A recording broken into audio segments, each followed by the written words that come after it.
Hello student, मैं फिर से आपके लिए इम्पोर्टेंट वीडियो लाया हूँ हिसाब के माध्यम से। चलिए, मैं आपको ये बताऊंगा कि जैसे मैंने आपको पिछले वीडियो में बताया था कि मैं आपके लिए इम्पोर्टेंट सवाल लाऊंगा मैथ का, जो 2026 के इम्पोर्टेंट सवाल जो पूछता है एग्जाम में। मैं उसी पर आज चर्चा करने वाला हूँ कि आप कोशिश कीजिए कि अगर ये मैं वीडियो बना रहा हूँ तो इस वीडियो को स्किप मत कीजिए, क्योंकि इस वीडियो के माध्यम से आपको हर एक एग्जाम में दृष्टि से इम्पोर्टेंट सवाल आपको मिलेगा। ठीक है, और ये आपको बता देता हूँ कि ये जो वीडियो हम बनाते हैं, आप इस चैनल के माध्यम से आप सब्सक्राइब करें, कमेंट करें और लाइक करें, इसलिए ताकि हमको पता चलेगा कि बच्चे देख रहे हैं या नहीं देख रहे हैं, तो मुझे भी कॉन्फिडेंस बनेगा वीडियो और लाने के लिए आपके लिए। चलिए, तो मैं आपको एक एक करके हिसाब बताऊंगा बिल्कुल एग्जामी दृष्टि से, और 2 नंबर वाला सवाल बताऊंगा। ठीक है, तो स्टूडेंट, आप लिखने का तरीका और हिसाब बनाने का तरीका बिल्कुल मैं सरल तरीका से बताऊंगा। ठीक है, तो आप चलिए, मैं इस हिसाब के माध्यम से आपको बिल्कुल सरल तरीका से बताऊंगा और बारी बारी से एक एक स्टेप बाय स्टेप बताऊंगा। ठीक है, चलिए मैं आपको बताता हूँ। चलिए, पहले मैं आपको पढ़ के दिखा देता हूँ कि ये क्या हिसाब है, कौन से हिसाब है। चलिए, जैसे कि आपने हिसाब हर साल देखते होंगे कि जैसे कि द्विघात समीकरण 5x² - 4x + 2 बराबर 0 का विवेचक निकाले। ऐसा तो देखे होंगे हर एक एग्जाम में, ईयर में। जैसे कि आप 10th का मंथली एग्जाम दिए होंगे, या तो आप मतलब फाइनल जो टेस्ट होती है उसमें भी आप दिए होंगे, तो ऐसा ऐसा सवाल आपको मिलता है। ठीक है, तो अगर इस टाइप से अगर सवाल आपको मिलेगा तो बिल्कुल आपको छोड़ना नहीं एग्जाम में, बिल्कुल आपको करके आना अच्छी तरह से, कॉन्फिडेंस के साथ। हाँ, दूसरी बात यह है, और इसी के साथ साथ स्टेप मतलब अलग अलग प्रोसेस में, ताकि अलग मेथड से दे रखा है बच्चा, ताकि इसमें डॉट में फंस जाए, हिसाब नहीं बनाना। पर आपको डॉट, इस वीडियो के माध्यम से आपको डॉट क्लियर हमको करना है, समझे। तो मैं आपको फिर से दूसरा हिसाब पढ़ के बताता हूँ। जैसे मैंने आपको बताया है कि जैसे द्विघात समीकरण 5x² - 4x + 2 बराबर 0, आपको ये हिसाब पर ध्यान देना है। अगर 2 नंबर में पूछ ले तो ये विवेचक, ये आप जो ध्यान दे रहे विवेचक, इस पर क्या करना है, फोकस करना है। क्या हमसे पूछ रहा, विवेचक, समझ रहे हैं ना आप। तो विवेचक। दूसरा हिसाब क्या है, जैसे कि आप ये देख रहे हैं, द्विघात समीकरण 5x² - 4x + 2 बराबर 0 का प्राकृतिक निकाले। ये भी आपने देखा होगा। तो देखिए, इसमें क्या होता है कि विवेचक निकाले, विवेचक को ही विविधकर बोलते हैं, विवेचक को ही विविधकर बोलते हैं। और दूसरी बात क्या बोलता है, उसी हिसाब के अंदर द्विघात समीकरण, और लास्ट में दे देगा, बोलेगा प्राकृतिक निकाले। क्या निकालने के लिए, प्राकृतिक। उसमें भी आपको सस्पिशन नहीं है, बिल्कुल आज हम अच्छी तरह से एक्सप्लेन कर दूंगा सरल भाषा में। इस हिसाब को आप बिल्कुल मत छोड़िएगा।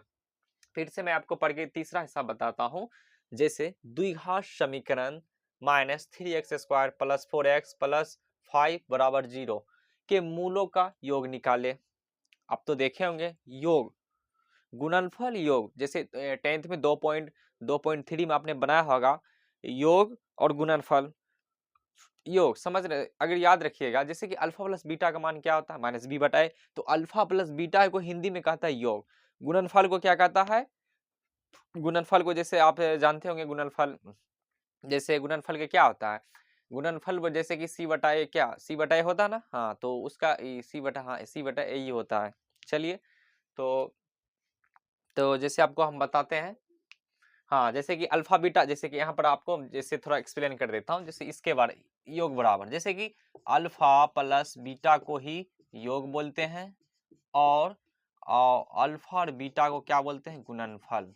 क्या बोलते हैं, गुणनफल। समझ रहे हैं ना। तो इसमें आपको कंफ्यूज नहीं होना।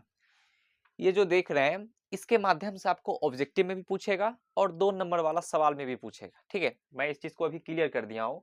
तो याद रखना आपको, अगर योग पूछे तो समझ जाना आप, अल्फा प्लस बीटा का मान हमसे पूछ रहा, मतलब अल्फा प्लस बीटा का मान हमसे पूछ रहा। दूसरी बात, अगर आपसे पूछा जाएगा यहाँ पर योग के हटाकर, अगर जैसे आपको दे देगा गुणनफल, क्या दे देगा यहाँ पर, गुणनफल,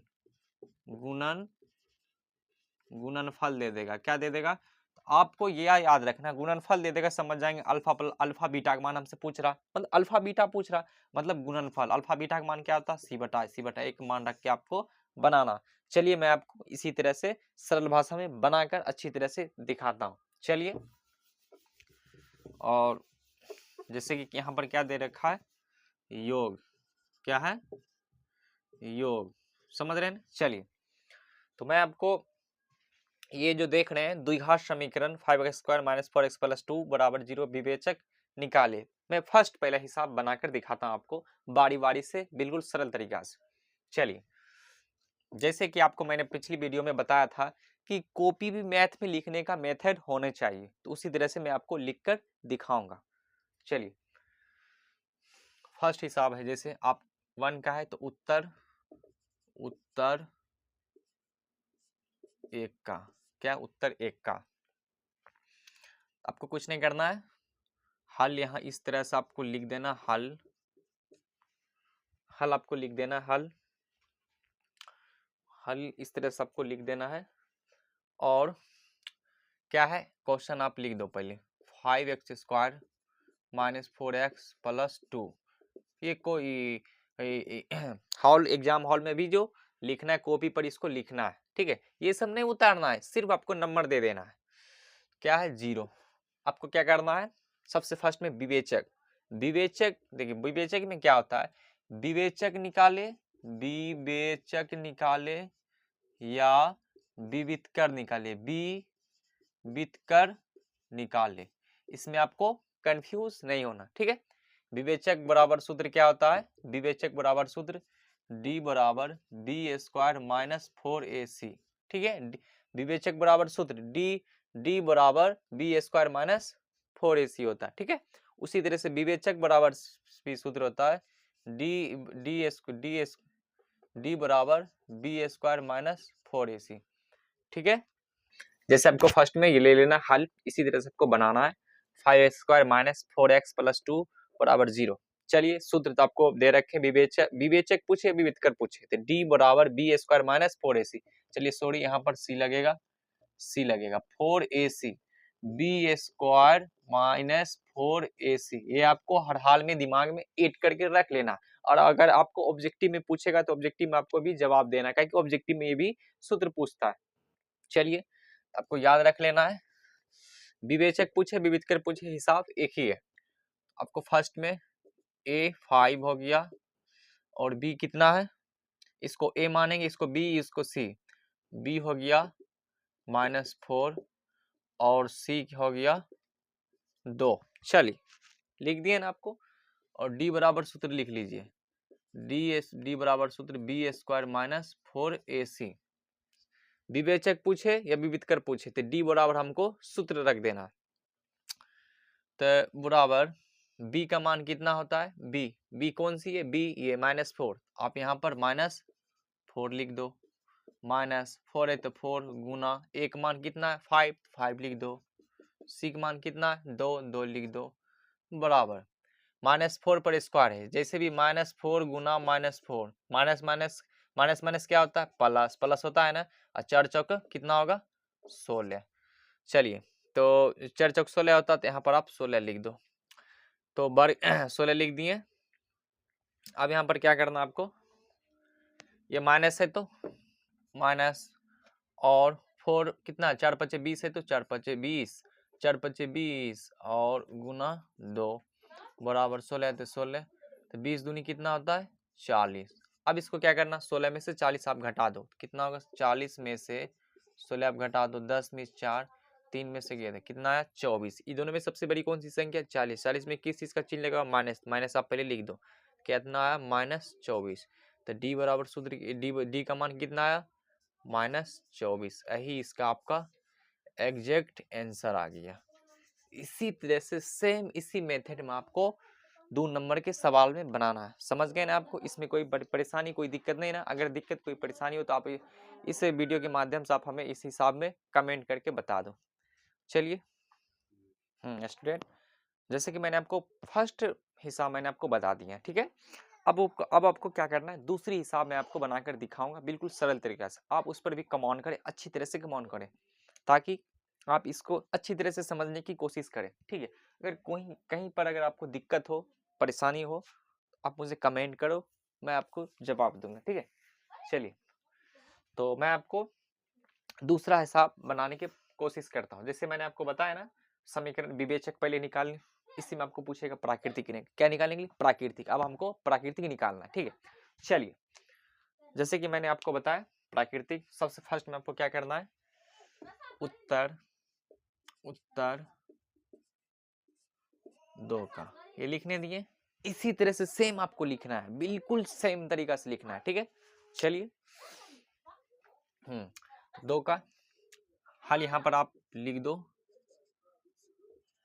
हल जैसे मैंने लिखना सेम इसी तरह से आपको लिखना है, हल लिख दिए।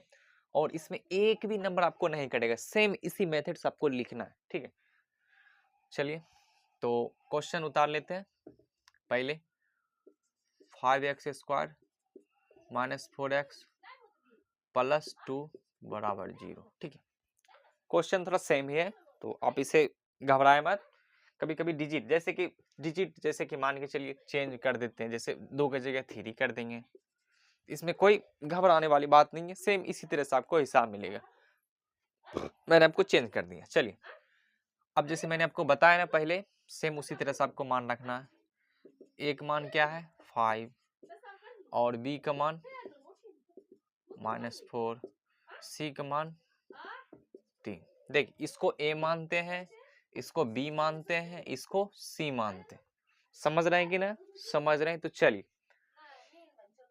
अब आपको क्या करना है, डी बराबर, जैसे मैंने आपको पूछा है, जैसे मैंने आपको बताया प्राकृतिक निकालने, क्या निकालने के लिए, प्राकृतिक निकालने के लिए आपको डी का ही सूत्र रखना पड़ता है, विवेचक का ही मान पहले, सबसे पहले जैसे विविधकर मैंने आपको बताया ना, सेम उसी तरह से आपको पहले विविधकर का मान जैसे डी बराबर सूत्र रख के हमको मान पहले निकाल देना, तब उसमें हमको प्रूफ करना है कि कौन प्राकृतिक बड़ी, कौन सा छोटी है, कौन सी बड़ी है, कौन सी नहीं बड़ी है, समान है, असमान है कि वास्तविक है, इसमें आपको पता चलेगा। चलिए पहले आपको डी बराबर सूत्र आप रख लीजिए, b² माइनस 4ac रख लिए ना। चलिए तो b का मान कितना है 4, -4 रख दिए, -4 है तो 4, एक मान कितना है 5, 5 लिख दिए, c का मान कितना है 3, 3 रख दिए। बड़ा मैंने आपको बताया ना, -4 गुना -4 कितना आएगा, 4 चौक 16, माइनस माइनस प्लस, ये आप 16 लिख दो, ये माइनस है तो माइनस, 4 पचे 20, 4 पचे 20, 20 दिए कितना होता 60, लिख दिए ना, कोई दिक्कत। चलिए बराबर 60 में 16 आप घटा लीजिए, 60 में से 16 घटा लीजिए, 10 में 4, 5 में 4 कितना आया, ये दोनों में कौन सी संख्या बड़ी है 60, 60 में कौन सी चिन्ह लेगा माइनस, माइनस आप लिख दीजिए, 44 कितना आया 44। तो डी का मान कितना आया -44।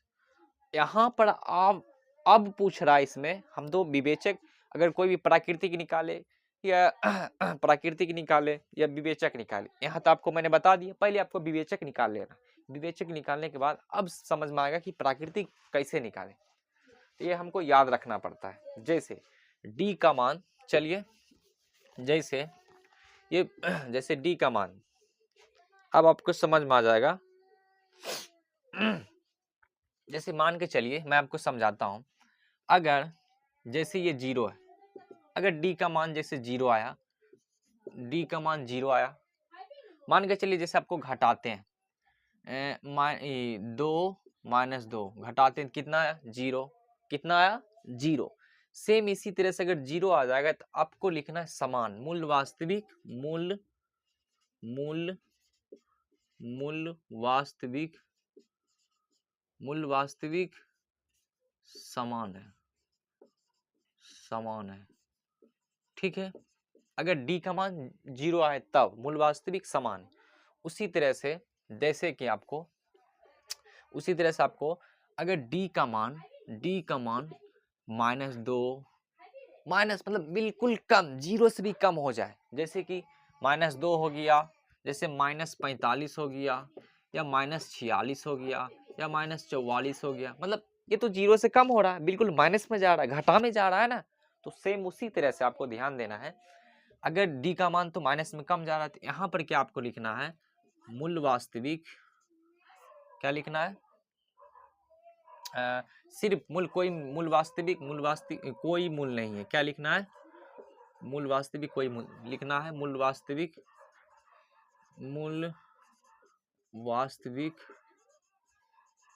कोई मूल नहीं है। कोई मूल नहीं है, नहीं, ठीक है। या तो जैसे कि मैंने आपको लिखे मूल वास्तविक कोई मूल नहीं। अगर आपको लिखना है डायरेक्ट कोई मूल नहीं है, यहाँ से भी आप लिख सकते हैं।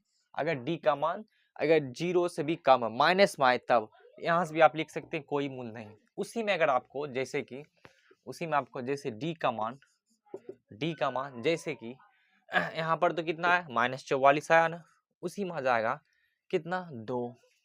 ये तो प्लस में आ रहा है ना, ये प्लस में आ रहा है ना, तो सेम अगर ये प्लस में आ रहा है, ये माइनस में आ रहा, ये तो सबसे ज्यादा हो गया, उसी में दे देगा जैसे कि 44, ये तो प्लस में आ रहा, उसी में दे देगा 10, ये प्लस में आ रहा, उसी में दे देगा 28, ये प्लस में आ जाएगा। इसमें आपको क्या लिखना है, मूल वास्तविक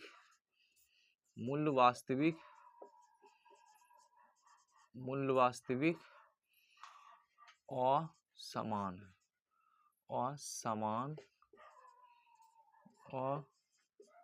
समान।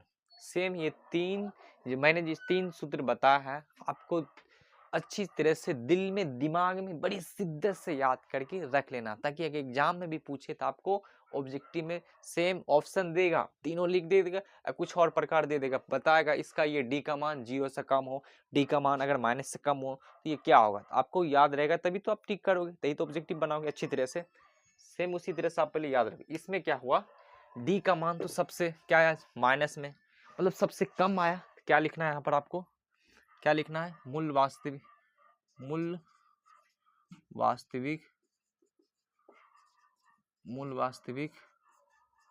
कोई मूल नहीं है। अही इसका क्या आया, आंसर। क्या आया, आंसर। सेम इसी तरह से इसी मेथड में आपको बनाना है, बिल्कुल आसान तरीका से, ना कोई झोल झमेला पालना, आपको सेम इसी तरह से बनाना, और गारंटी देता हूँ पूरा में पूरा नंबर मिलेगा तो मिलेगा, आसान तरीका से, टाइम भी बचेगा, और इसे बनाने की कोशिश करना सेम इसी मेथड से। चलिए, मैंने आपको बता दिया है दूसरा हिसाब, मैं आपको तीसरा हिसाब बताने की प्रयास कर रहा हूँ। चलिए, मैं तीसरा हिसाब भी बिल्कुल इसी तरह से सेम बनाने की कोशिश करता हूँ। चलिए, मैं आपको 2 हिसाब बता दिया हूँ, और मैं तीसरा हिसाब बनाने की कोशिश कर रहा हूँ। तो मैं तीसरा हिसाब भी बिल्कुल आसान तरीका से बनाने की कोशिश करूँगा, ताकि आपको पूरी तरह से दिमाग में अट जाए और समझ जाओ एक ही बार में, ताकि मुझे दोबारा बनाने की कोई परेशानी ना हो, ठीक है, और आपको भी कोई परेशानी ना हो, बिल्कुल अच्छी तरह से बनाने की कोशिश करिएगा। चलिए, मैं आपको तीसरा हिसाब भी बताने की कोशिश कर रहा हूँ। मैंने आपको बताया है ना, सेम इसी तरह से अगर एग्जाम आपको दे देगा तो घबराना नहीं है, सेम आपको अच्छी तरह से बनाना है। जैसे कि द्विघात समीकरण इतना इतना दे रखा है, अब मूलों का योग निकाले, कुछ नहीं करना आपको, सेम पहले आपको मैंने आपको बताया ना, क्या है, उत्तर 3 का ये लिख दीजिए, यहाँ लिख देना आपको हल, ये लिखना बहुत ही इसेंशियल, अनिवार्य, ठीक है। चलिए, अब आपको क्या रखना है, question 3x² plus 4x plus 5 बराबर 0। चलिए, आपको क्या रखना है, एक मान कितना आता है, -3, और b का मान क्या है, 4, c का मान क्या है, 5, लिख दिए ना। अब आपको क्या निकालना है, योग, क्या निकालना है, योग। तो योग किसको कहता है, योग आपको पता है ना, योग कहता है अल्फा प्लस बीटा को, अल्फा प्लस बीटा का मान -b/a, क्या आता है, -b/a। तो चलिए, b का मान क्या है, b का मान 4, पहले माइनस आप लिख दीजिए, 4 है तो 4 लिख दीजिए। एक मान क्या है, एक मान 3, तो -3 लिख दीजिए। अब हमको देखना है, ऊपर भी माइनस दे दिया है, नीचे भी माइनस दे, तो माइनस से काट दीजिए, कितना आया, बराबर देकर 4/3। यही इसका आपका एग्जैक्ट आंसर। इसमें कुछ लगा ना, टाइम लगा ना, बहुत टाइम लगा। अगर आपको ऑब्जेक्टिव भी दे देना, बिल्कुल इसी तरह से सेम, अच्छी तरह से सेम इसी मेथड में बनाना। चलिए, मैं आपको फिर से बताता हूँ। अगर मान के चलिए इसमें योग दे दिया, अगर आपको गुणनफल दे देगा, यहाँ पर गुणनफल दे देगा, तो आपको क्या करना है? कुछ नहीं करना आपको, सेम जैसे बनाना है सेम, बस यहाँ पर एक्सचेंज करना है आपको। जैसे मैंने योग पूछा है ना, तो गुणनफल आपको लिख देना है, गुणनफल गुणनफल गुणनफल दे देना है। और अल्फा बीटा का मान क्या है? अल्फा बीटा का मान c/a, तो c का मान क्या है? 5, एक मान क्या है? -3। यही इसका आंसर एग्जैक्ट। कितना आसान तरीका से मैंने बताया कि नहीं? तो मैं आपको बताता हूँ, ये 3 हिसाब आप सीख लीजिए, गारंटी है। ये तीनों हिसाब ऑब्जेक्टिव में धुआंधार पूछता है और 2 नंबर में भी पूछता है, हर हाल में पूछता है। अगर आपको यकीन ना हो तो क्वेश्चन बैंक में जाकर आप इसे उल्टा कर देख लीजिए, पूछता है। और अगले साल भी 2026 में हर हाल इंपॉर्टेंट सवाल आपको पूछेगा। मैं आपको दावा नहीं कर रहा हूँ, बशर्ते आपको प्रूव करके, प्रॉमिस नहीं कर रहा हूँ कि गारंटी दावा है कि आएगा आएगा, मगर ये निश्चित रूप से आएगा। समझ रहे हैं मेरी बात? तो हर हाल में आएगा, ठीक है? घबराए नहीं। ऐसी ऐसी वीडियो आप स्किप मत कीजिए और कोशिश कीजिए कि हिसाब बनाने की कोशिश करेंगे, ताकि बेहतर से बेहतर रिजल्ट लाने की प्रयास करें आप लोग। चलिए, और आप लोग सपोर्ट कीजिए हमको और कोशिश रखिए। अगर हिसाब, अगर आपको कोई परेशानी हो, दिक्कत हो कि फिर से चलिए ये वाला वीडियो लाइए, वो वाला वीडियो लाइए, ये हिसाब का वीडियो लाइए, मैं आपको एक एक करके स्टेप बाय स्टेप वीडियो लाऊंगा आपके लिए। और आपका एग्जाम भी बहुत करीब आ चुका है, मैं कोशिश कर रहा हूँ और इम्पोर्टेंट सवाल लाऊं, ताकि ये हिसाब ताकि आपको कोई भी परेशानी ना हो और एग्जाम हॉल में आपको अच्छी तरह से लिख कर आना है। चलिए, फिर से मिलते हैं अगली वीडियो में। Thank you.